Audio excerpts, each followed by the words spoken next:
भारत इस हमले को नहीं भूलेगा और ईंट का जवाब पत्थर से देगा, और वो भी उनके घर में घुसकर।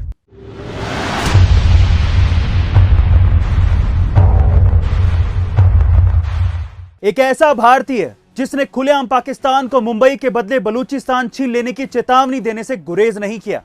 एक ऐसा जासूस जो पाकिस्तान के लाहौर में 7 साल खुफिया एजेंट बनकर अपने देश की रक्षा के लिए प्रतिबद्धित रहा। एक ऐसा भारतीय जिसने अपना पूरा जीवन देश को समर्पित कर दिया। जी हां दोस्तों, आज हम बात करने वाले हैं इंडिया के रियल जेम्स बॉन्ड और देश के सुरक्षा सलाहकार अजीत डोभाल की। उन्होंने अपना जीवन साल 1968 से ही देश की सेवा में लगा दिया। 1968 में केरला कैडर के लिए चुने जाने के बाद अजीत डोभाल की पहली पोस्टिंग केरल राज्य में ही हुई थी। अभी लगभग 1.5 साल ही हुए थे और कन्नूर जिले में थालासेरी के अंदर सांप्रदायिक दंगे भड़क गए, जिसे वहां के तत्कालीन पुलिस अधिकारी कंट्रोल नहीं कर पा रहे थे। तब केरल सरकार ने अजीत डोभाल को थालासेरी भेजने का निर्णय लिया था। वहां पहुंचकर उन्होंने मात्र 2 दिन में ही न सिर्फ दंगों को समाप्त कर दिया, बल्कि उन दंगों के दौरान लूटे गए सारे माल को बरामद करके उनके असली हकदार को वापस भी लौटा दिया।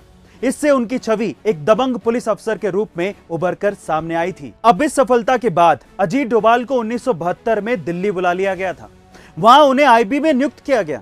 ज्वाइन होने के बाद उनकी पोस्टिंग मिजोरम में हुई थी और यह पोस्टिंग उन्होंने खुद मांगी थी, क्योंकि उस वक्त मिजो नेशनल फ्रंट का विद्रोह चरम पर था। मिजो विद्रोहियों ने मिजोरम को स्वतंत्र घोषित करके भारतीय सेना के खिलाफ युद्ध छेड़ रखा था। हिंसा बहुत ही ज्यादा हो रही थी। पुलिस और सेना पर लगातार हमले हो रहे थे, क्योंकि पाकिस्तान मिजो विद्रोहियों को हथियार सप्लाई कर रहा था। तब अजीत डोभाल वहां पर सीक्रेट एजेंट बनकर गए और विद्रोहियों से मिलकर मिजो आर्मी में शामिल हो गए। आगे चलकर उन्होंने विद्रोहियों का ब्रेन वॉश किया, फिर उन्हें सरेंडर करने पर मजबूर कर दिया। और यही नहीं, सिक्किम में भी मिजोरम जैसे हालात थे। अजीत डोभाल ने अच्छी तरह से संभाला भी और 1975 में सिक्किम को भारत में शामिल भी कर लिया। सिक्किम को भारत में शामिल करने में अजीत डोभाल का बहुत ही अहम हाथ था। अब मिजोरम और सिक्किम के योगदान की वजह से अजीत डोभाल को प्रेसिडेंट पुलिस मेडल के अवार्ड से सम्मानित किया गया। इस मेडल की खास बात यह है कि यह मेडल 14 साल की सर्विस के कंप्लीट होने के बाद दिया जाता है, लेकिन अजीत डोभाल को मात्र 7 साल की सर्विस में ही यह मेडल मिल गया। 1975 में उन्हें इस मेडल से सम्मानित किया गया। यह सच में उनके लिए एक बहुत ही बड़ी अचीवमेंट थी। इसके बाद अजीत डोभाल ने 7 साल पाकिस्तान में अंडर कवर एजेंट बनकर काम किया। इसके लिए उन्होंने प्रॉपर ट्रेनिंग भी ली थी। एक बार वो पकड़े जाने से बाल बाल बच गए। यदि वह पाकिस्तान में पकड़े जाते तो यह पक्का था कि भारत सरकार भी उन्हें अपने देश का नागरिक मानने से इनकार कर देती।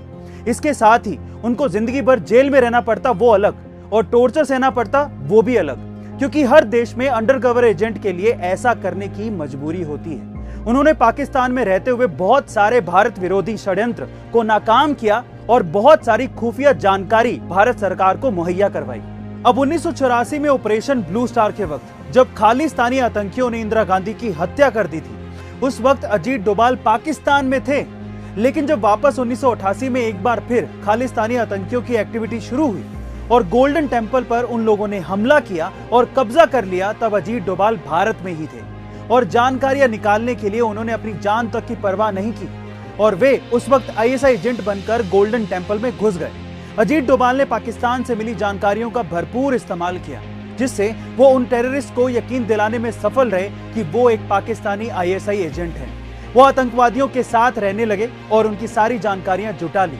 फाइनली अजीत डोभाल की कोशिश रंग लाई और वे गोल्डन टेम्पल को आतंकवादियों से छुड़ाने में कामयाब रहे, जिसके बाद इस साहस भरे काम के लिए उन्हें कीर्ति चक्र से भी सम्मानित किया गया। इसके बाद 2 जनवरी 2016 को कुछ आतंकवादियों ने पठानकोट के एयरबेस पर हमला कर दिया था, जिसमें हमारे 5 जवान शहीद हो गए थे। इस सदमे से भारत उबर भी नहीं पाया था कि 18 सितंबर 2016 को उरी में मिलिट्री बेस पर फिर से हमला हो गया।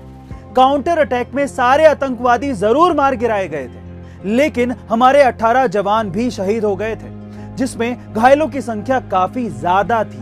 पूरा देश बदला मांग रहा था। भारत सरकार ने भी ये साफ कर दिया था कि भारत इस हमले को नहीं भूलेगा और ईंट का जवाब पत्थर से देगा। अब वक्त था डिफेंसिव ऑफेंस को सही मायने में यूज करने का, और अजीत डोभाल के मन में ऐसा ही कुछ चल रहा था। उन्होंने इंटेलिजेंस ब्यूरो, डीआरडीओ और रो की मदद से हाईटेक टेक्नोलॉजी का प्रयोग किया। ऐसा करके उन्होंने आतंकियों की जानकारी हासिल की और उनके लॉन्च पैड ढूंढ निकाले, जिसके बाद सर्जिकल स्ट्राइक का प्लान उनके दिमाग में आया। इसके लिए कमांडोज को पूरी तरह से ट्रेंड करके भेजा गया और पीओके में घुसकर हमारे कमांडोज ने आतंकवादी लॉन्च पैड को उड़ा दिया। सर्जिकल स्ट्राइक पूरी तरीके से सफल रही। उरी हमले में शहीद हुए जवानों का बदला हमने लिया, और वो भी उनके घर में घुसकर। इसके बाद 14 फरवरी 2019 में पुलवामा में सीआरपीएफ के जवानों पर आतंकवादी हमला हुआ। इस बार भी देश बहुत ज्यादा गुस्से में था। सीआरपीएफ के 40 जवान मारे गए थे। बदला लेने की पूरी जिम्मेदारी एक बार फिर से अजीत डोभाल पर थी। सरकार की तरफ से पूरी छूट दी गई थी, लेकिन इस बार की जवाबी कार्रवाई आसान नहीं थी। जैश ए मोहम्मद का बेस इंडियन बॉर्डर से 60 किलोमीटर अंदर था। भारतीय सेना को हमला करने में काफी परेशानी हो सकती थी, इसीलिए मिराज 2000 की मदद से अटैक करने की योजना बनाई गई।